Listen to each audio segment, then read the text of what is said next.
Yo, what's up? It's King Steph, and in this video, I'm going to be covering 109 and 110 of Chainsaw Man, talking about pretty much what's transpired in the recent chapters. Because good to say that, yeah, chapter 110 was pretty sad, but also kind of really interesting at the same time. So let's just go ahead and just get into what all happened. So in chapter 109, Yuko is attacking anybody she thinks are bullies.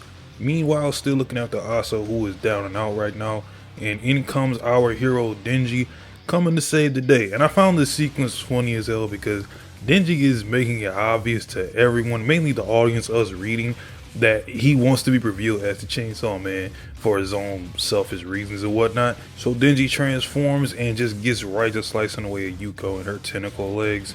Yuko finds out who the Chainsaw Man is, and judging upon the next chapter, we could see something between these two. But during, I wouldn't even really call this a fight because Denji kind of just slaughters her. She's actually scared of Denji in this fight because of what the Chainsaw Man represents. And one of the best moments in this part 2 for me was Yuko trying to read Denji's mind.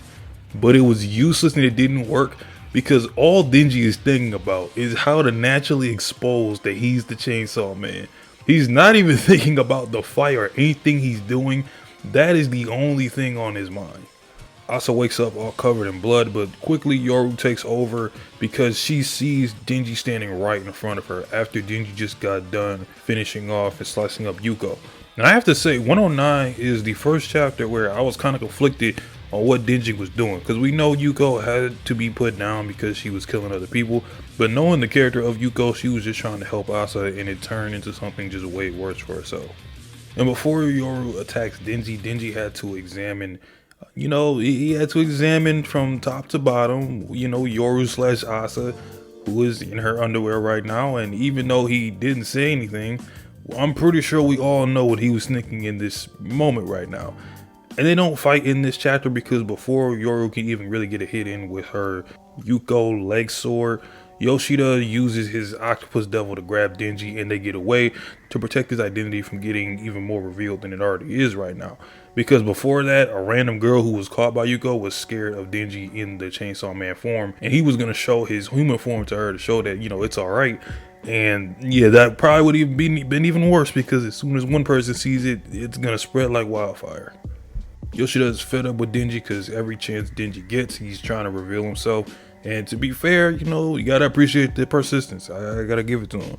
But hopefully we can see more of Yoshida in the future in regards to this story, because I like his devil power and I want to know, will he play a role more so just protecting Denji's identity? I'm not sure, but I want to know if Yoshida is going to have like a vital role in like this whole thing. And I like the panels we got of people talking about the incident and giving us some insight into Yuko a bit. One of the students saying she was bullied in middle school and maybe that's why she made a contract with the devil. And the last panel saying mentally weak people easily get tricked. Now Yuko being bullied in her middle school days being one of the reasons she was so hell-bent on stopping Asa's bullying adds a layer of how much this really meant to Yuko.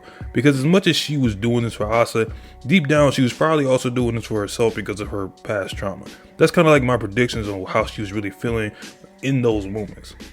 The Asa dream sequence, which is probably my favorite part of both chapters, she's running down the alleyway and the ground is littered with dead chickens. That's gotta be her still thinking about Bucky, and that weighs heavy on her conscience. She tries to avoid stepping on them, but more bodies fill up the alleyway, making it too hard to. And once she reaches the end of the alleyway, which is darkness, she wakes up.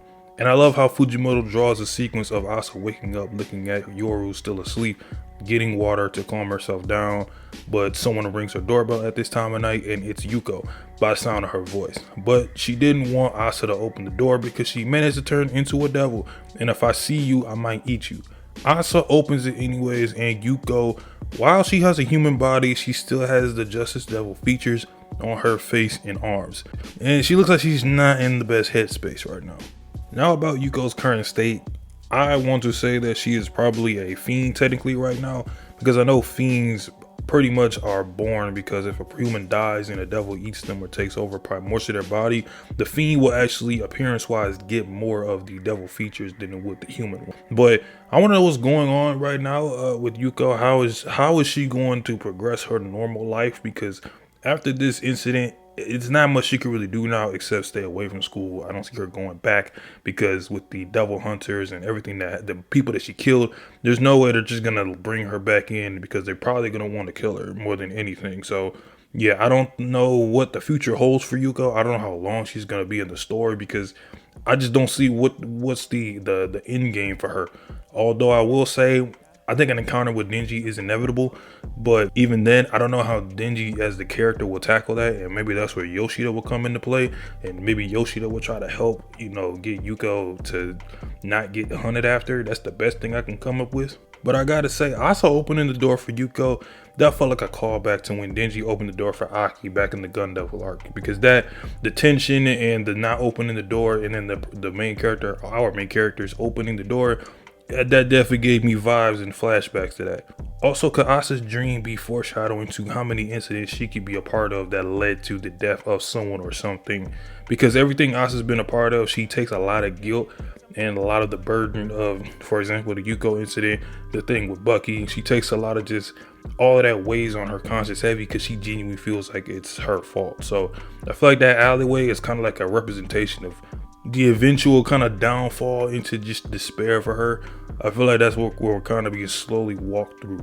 And plus, the build up for Asa versus Denji is there. She now knows how to make a weapon. Denji, she kind of has a reason to go after Denji now because of what he did to Yuko, because things could potentially get worse. So I'm also interested in that. That's my thoughts and opinions on what has transpired in the recent Chainsaw Man chapters. Also, Chainsaw Man episode 5 was fantastic. I gotta say, yeah, they definitely captured the power Denji fondling pretty damn well. I would say so myself. But don't forget to subscribe and like if you enjoyed my Chainsaw Man content.